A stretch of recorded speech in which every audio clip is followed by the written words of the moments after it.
Since we're covering the use of variables, it's worth explaining the syntax used to define pointers and arrays because there are some potential pitfalls.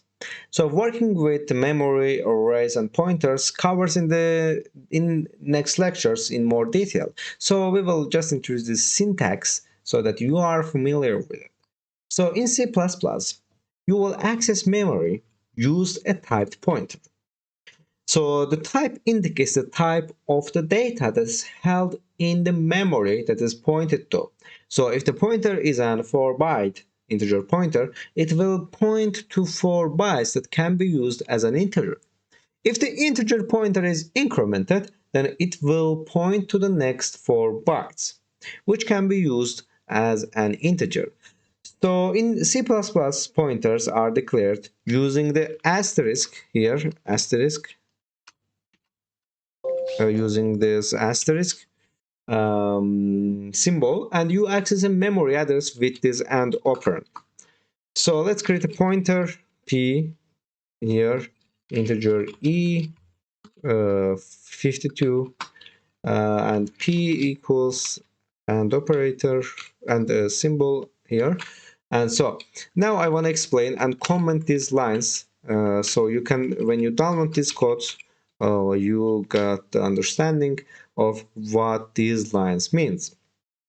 So the first line declares a variable p, which will be used to hold the memory address of an integer. So the next one here, the second line declares an integer, declares an integer and assigns value.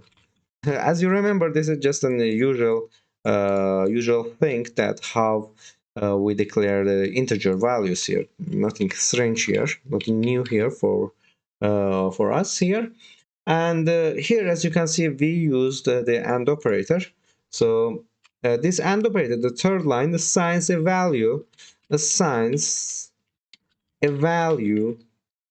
So this assigns a value to the pointer p here, to be the address of the integer variable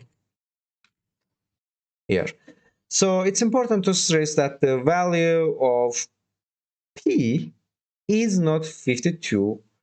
It will be memory address where the value of 52 is stored. So note how the declaration has the asterisk here on the variable name. This is a common convention.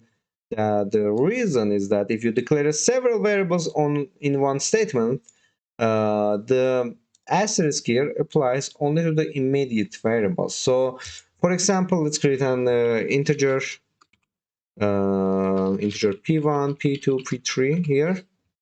So as you can see here, this is the example of this is a common convention.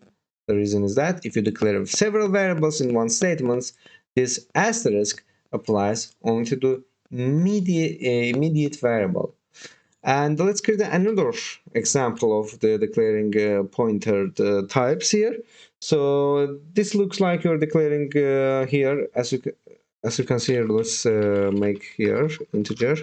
This will look like you are declaring two integer pointers. However, this line does not do this here. Integer p1 and integer p2.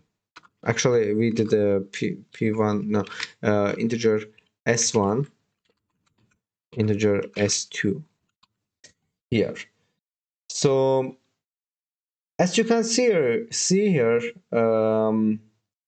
this line does not do this. As you can see, we have three pointers here, pointed to types here, and this line does not does this because the second variable is an integer called called s2, and it declares just one pointer called called s1, integer pointer here. And if you wish to declare the two integers in one statement, then you should do as follows here: p1 and t1 and